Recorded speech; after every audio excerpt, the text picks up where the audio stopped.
name's Linda. We are a group of radical fat feminist women. We see our oppression as fat women as being inherent to sexism.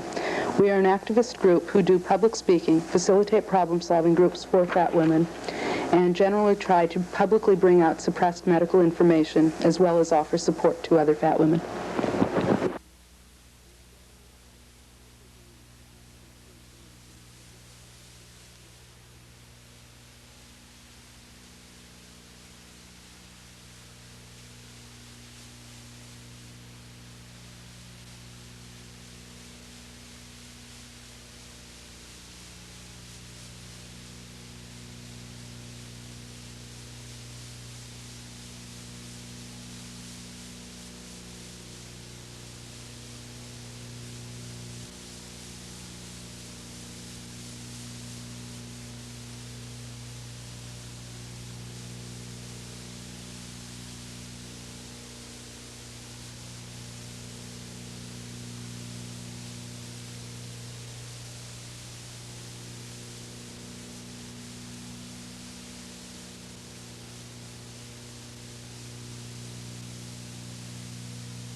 It's important for fat women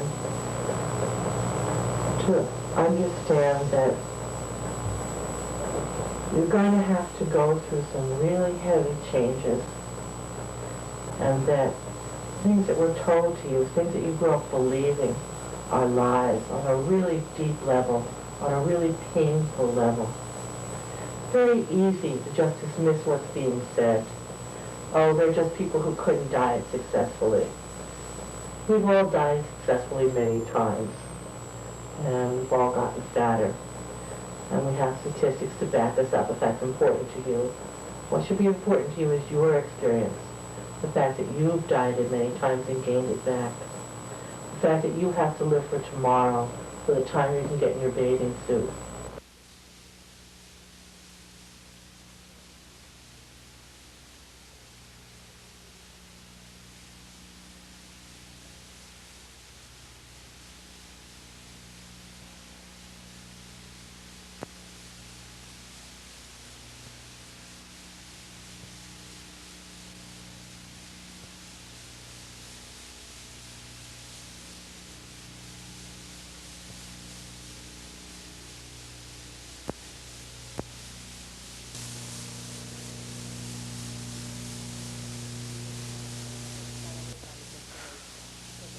A lot of what we do in the Fat Underground is informational, because it's real important that we know that we're not crazy and that information has been suppressed. But one of the most important parts of the Fat Underground is sharing our pain with each other and sharing what's happened to us, the stories that nobody ever hears, because we're too embarrassed and because we think we're too crazy, we're the only ones, until we find out that there are millions of us out there. A lot of my pain has to do with doctors. When I was 14, we were on a camping trip and I got a pain in my side. And I kept that pain in my side for 2 days without telling anybody much about it. And finally, I had to go to bed. My mother made me go to bed, and I said, you know, Ma, it's nothing to worry about. Don't worry. I don't want to go to the doctor. And I refused to go to the doctor for like 2.5 days. And finally had to be taken to the hospital. My mother physically dragged me out of the house to go to the hospital, because it turned out that I had a ruptured appendix that had turned gangrenous because I'd waited so long. And the reason that I waited so long was because the last time I'd been to the doctor, he had put me on a diet, and I hadn't lost any weight. And I knew that what I had was serious. I could feel it in my body, but it felt a lot more serious to go to that doctor not having lost weight than to go in the hospital with a gangrenous appendix, because there wasn't a whole lot to live for anyway. Years later, I started having back problems. I had these terrible, terrible attacks of pain in my back. And so I went to a doctor who charged me $15 and didn't examine me, and sat there across from me and said, well, you know, as long as you're fat, you've got to expect things like that to happen. And I said to him, I'd like maybe a little more coherent explanation of what's happening to my body. And he said, well, you know, fat women, that's what happens to you. You're going to have to expect pain there, and you're going to have a lot more things coming. And I went through that with a couple of doctors. Of course, it turned out later that I had a congenital malformation in my back and my bone structure that I inherited from my mother. But then I spent like 2 years going from doctor to doctor and trying to lose weight, and it not helping when I lost weight, and thinking that I was crazy, and being real hurt when they wouldn't even want to examine me because they didn't want to look at my body.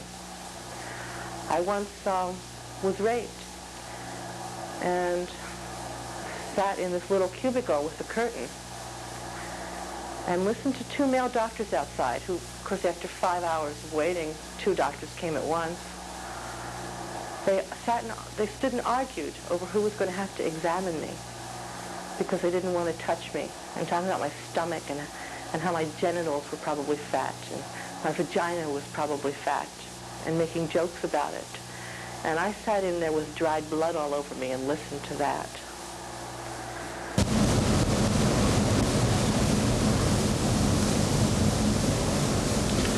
We demand good health care. I hate it when I go to doctors and they blame all my symptoms on my fat.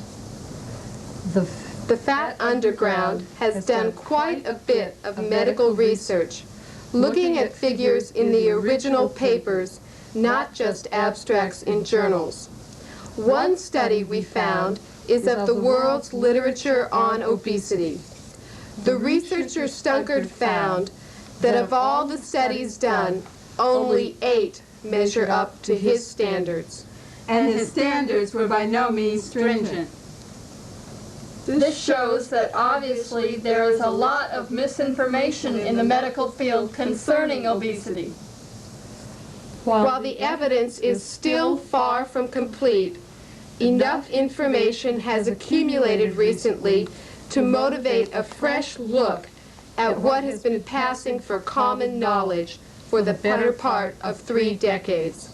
What you mean is that doctors probably don't know much when it comes to us, and they think they do. A big mistake that is made is not differentiating between factors that are correlative and those that are causative. Researchers imply that being fat is a cause of certain things, but that's not what their studies show. Take high blood pressure, for example. Their studies show simply that there is a correlation between obesity and high blood pressure. But they leave out that there is also a correlation between being black and having high blood pressure. Probably between being any oppressed minority in this country and having high blood pressure. The real causative factor is stress. Just look at the Rosetta studies. There is a community of Italian Americans who live in a rural and isolated community in western Pennsylvania. It is common there for people to weigh 300 to 350 pounds. They are encouraged to eat as they like. People in this community live the normal lifespan and longer, with no unusually high incidence of coronary disease or other obesity-related diseases. Put these people in the mainstream American culture, and they will drop off like flies.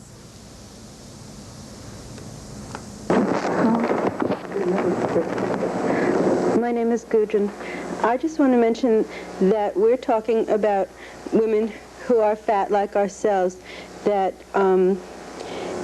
your average thin woman who is dieting her 5 pounds is doing some damage to her body and doing an unnecessary injustice to herself and her lifestyle. But when we talk about diet, we're talking about women like ourselves who are forced to diet our entire lives because we're naturally fat women, and who are talking about 100-pound weight loss that is killing us, not just, the 5 pounds that we could all play around with, or even the 20 pounds where you think, you eat an ice cream and you think, well, I gained a pound and so I won't eat the ice cream. That's like kid stuff compared to the kind of diet rituals that any of us have been through that are really the causes of the early deaths in fat people. The most important piece of medical information for me was a study that's been very widely duplicated. And that's a study, a long-term study on how many people lose weight and gain it back. 99% of the people who lose weight gain it back. 90% of those people gain back more than they lost. That's really not what I thought it was like when I was growing up. I thought that everybody but me lost weight and kept it off. And that's not true. 99% gain it back. 90% gain back more than they lost. So if you go through a lifetime losing weight and gaining back more than you lost, then losing weight and gaining back more than you lost again, you have what's called a yo-yo syndrome.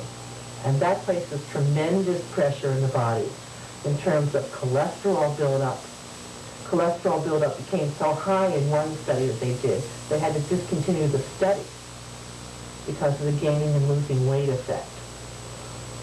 This is really known to be very, very dangerous.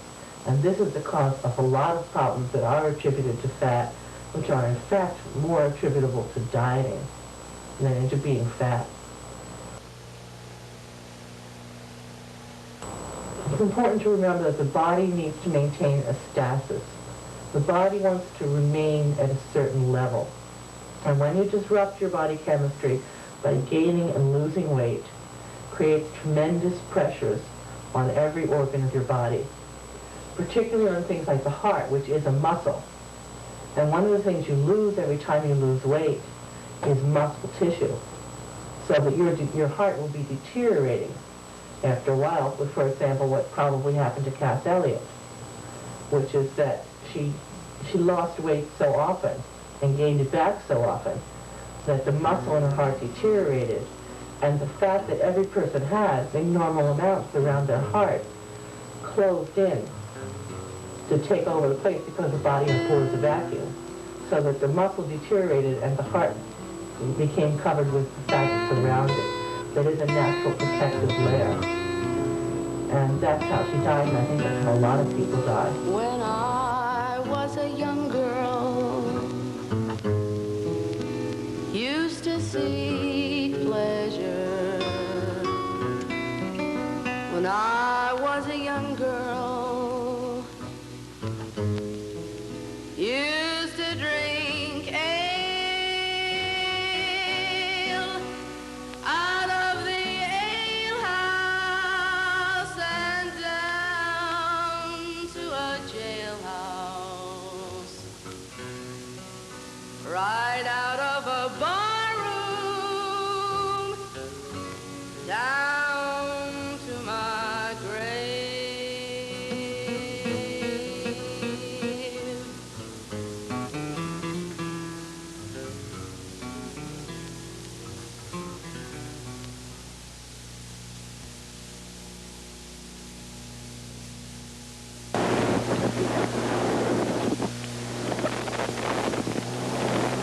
I'm Aldebron, and I used to think I was real crazy because I would see that I didn't eat very much, and that in fact the things that were called fattening, like pastries and fried potatoes and all that, I didn't eat hardly at all, and yet I was always fat. And so obviously I was just wrong about my perception of things. And I guess that gets down to one of the paradoxes that we have in the fat underground, where in order to get our point across and make people believe us when we say that the medical profession is lying when they paint us all as gluttons, we have to quote medical research that we've looked up in medical journals. And it would feel much better to me if I could just say, I eat totally normally. I eat no more than the average slim person, and you would believe me. But since you probably wouldn't, I think that that's why I would have to say that, first of all, for me, one of the first actions that I did as I started to become aware of being oppressed as being a fat woman and starting to get indignant about it was I began to read in medical and nutritional journals, and what I found was that across the board, the nutritionists find that the average fat person doesn't eat any more than the average slim person. And that what goes on is that we're being punished on the supposition that we do. And there's a whole bunch of legal discriminations based on our eating so much more, like you can't get a job, etc. And I think that that really has to change because it makes us crazy. It invalidates the way we see the world. And it means that, in effect, we end up having to spend our lives starving and thinking that that's normal.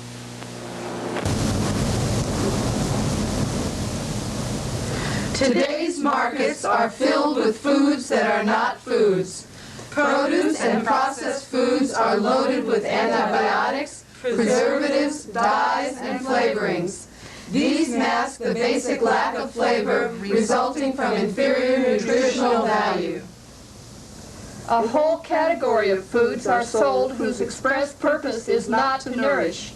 These are synthetic low-calorie food and food substitutes. They are sold on the promise that one can eat all one wants of them and not look as if one is eating all one wants. The Fat Underground opposes this phony asceticism. We call for an attitude towards food and eating that is honest, indulgent, and compassionate.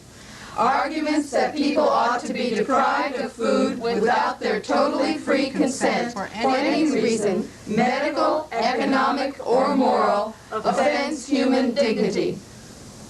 On the medical count, it should be obvious that prolonged starvation is not a route to health. Nor may the ideal of health interfere with a person's basic right to control her own or his own body. Basic justice requires that all people have enough to eat. Basic dignity demands that people be allowed to decide for themselves what is enough. Social systems that withhold food from people are oppressive. Fat people often starve because it is the only way to gain social approval.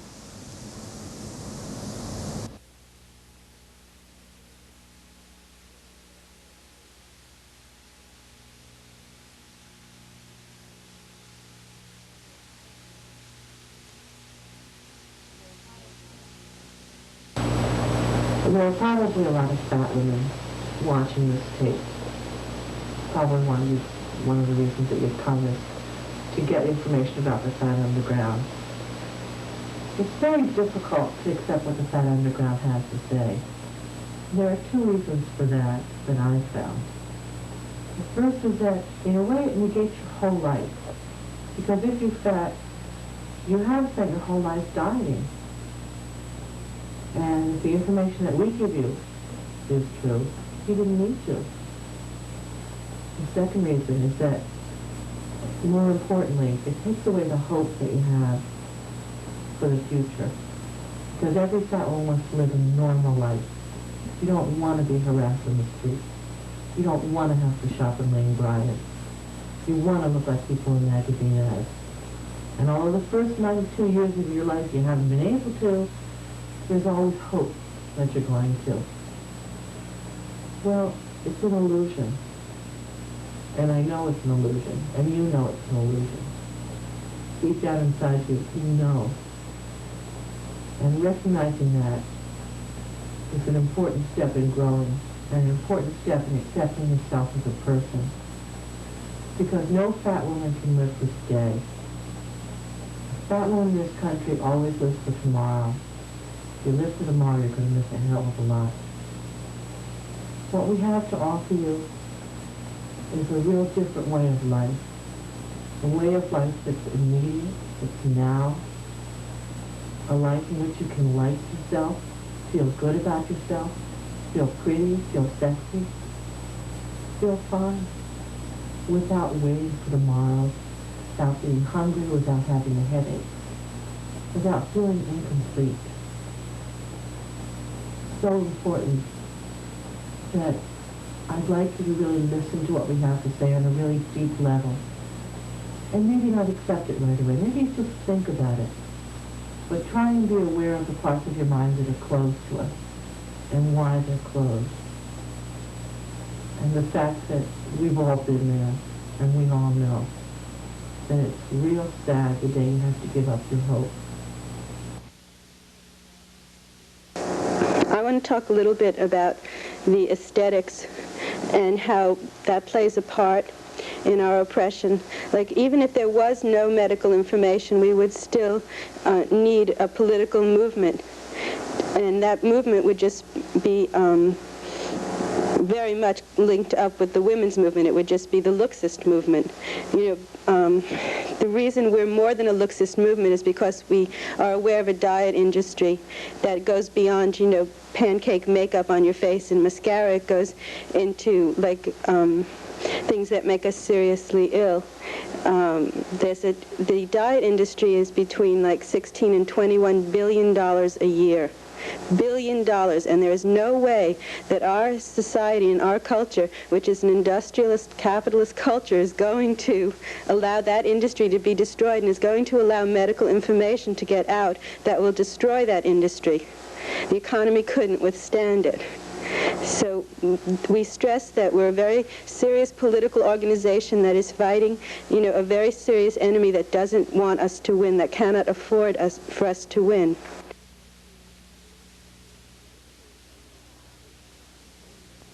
We single out as our special enemy the so-called reducing industries. These include reducing salons, diet clubs, diet doctors, diet books, diet foods, and appetite suppressants. We demand that they take responsibility for their false claims, acknowledge that their products are harmful to the public health, and publish long-term studies proving any statistical efficacy of their product. We make this demand knowing that over 99% of all weight loss programs, when evaluated over a 5-year period, fail utterly. Why are their advertisements pitched almost entirely to women? It's real important to a woman to be able to feel that she's superior to someone. I mean, she's the bottom of the heap in so many respects. So particularly if you have doubts about your beauty, if there's one thing you can do, and that is to hang on to that figure. And you have to put some effort into it because you're naturally maybe 10 pounds heavier. If you have to put effort into it, you want it to seem like it's worthwhile. And that means that you want to feel that a woman who is fatter than you is inferior to you. And so there's a tremendous payoff for people to maintain their bigoted attitudes toward fat people.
What I want very much from feminists, from women who are watching this tape, is to listen to what I have to say, to understand what my life has been like, to understand that my life is typical of the lives of the fat women that you see on the street every day. That you see on the street, they're not dressed right, they're dressed in old, schlumpy clothes, and they look so out of date. Those are the only clothes you can get. And I want you to get the information from the Fat Underground, to understand what I feel, why I feel it, the rage that is in me, and the part that you play in causing that rage, that you continue to play in causing my anger.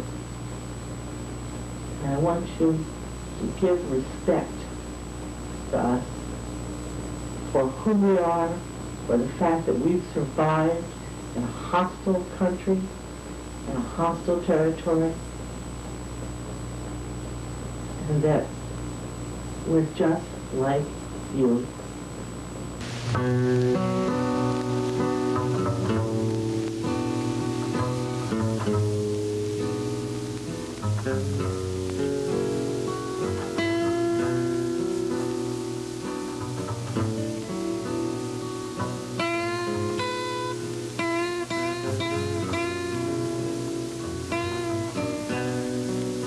When I was a young girl,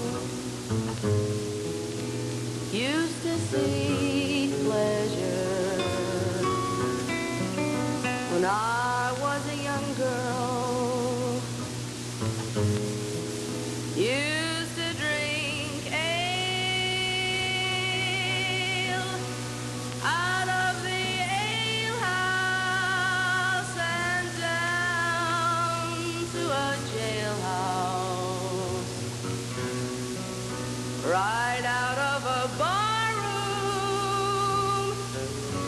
down to my grave.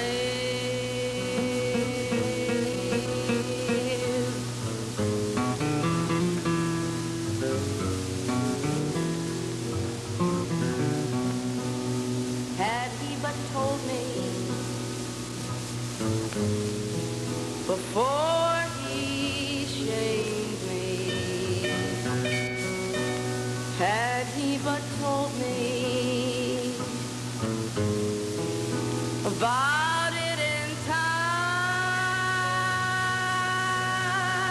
I could have had potions and salts of white mercury. But now I'm a young girl, cut down in my pride.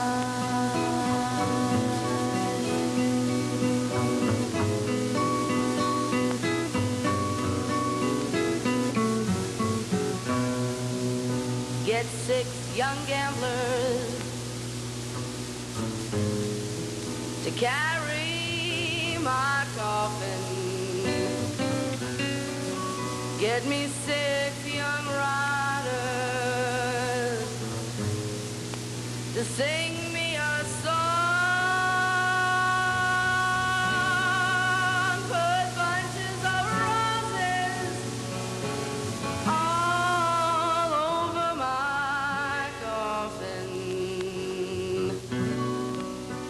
Roses to muffle the clouds as they fall.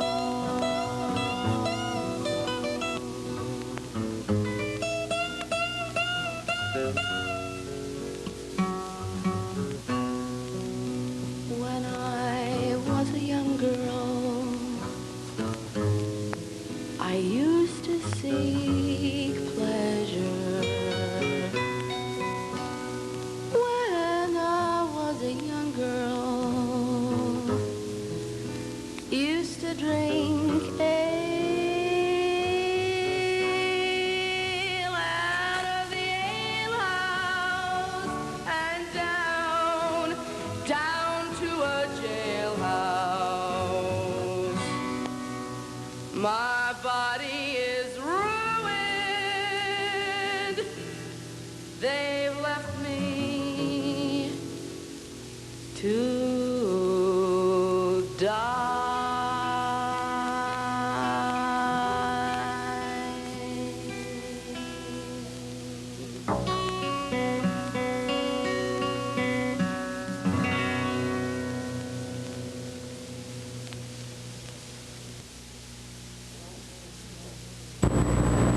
I don't want to be separate from you anymore. Too long I've had to be separate. Too long I felt out of place.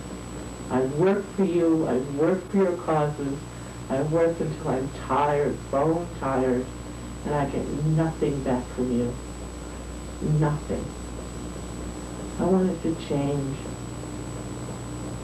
I want you to get a hold of yourself from the inside out and change. And I want you, when you see a fat woman on the street, I want you to think of me. And I want you to know that that woman may be smiling, but underneath it she has not much to smile about. And I want you to give her the same respect you give me.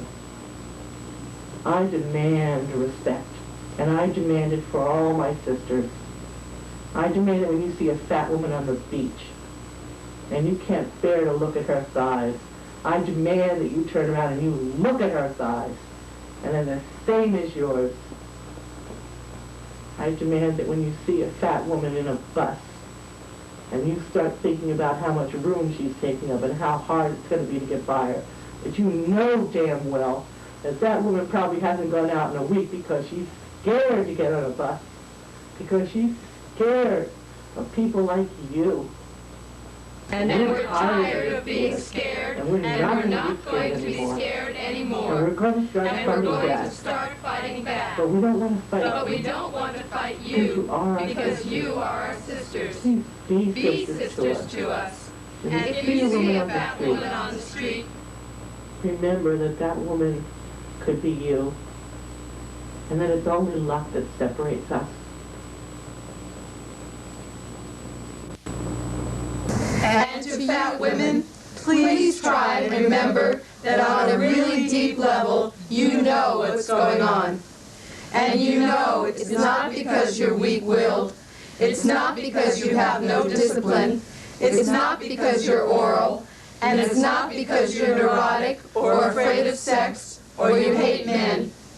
It's because it's your body's nature to be fat, and that's the reason. You know you'll have no life at all until you accept yourself as the woman you are.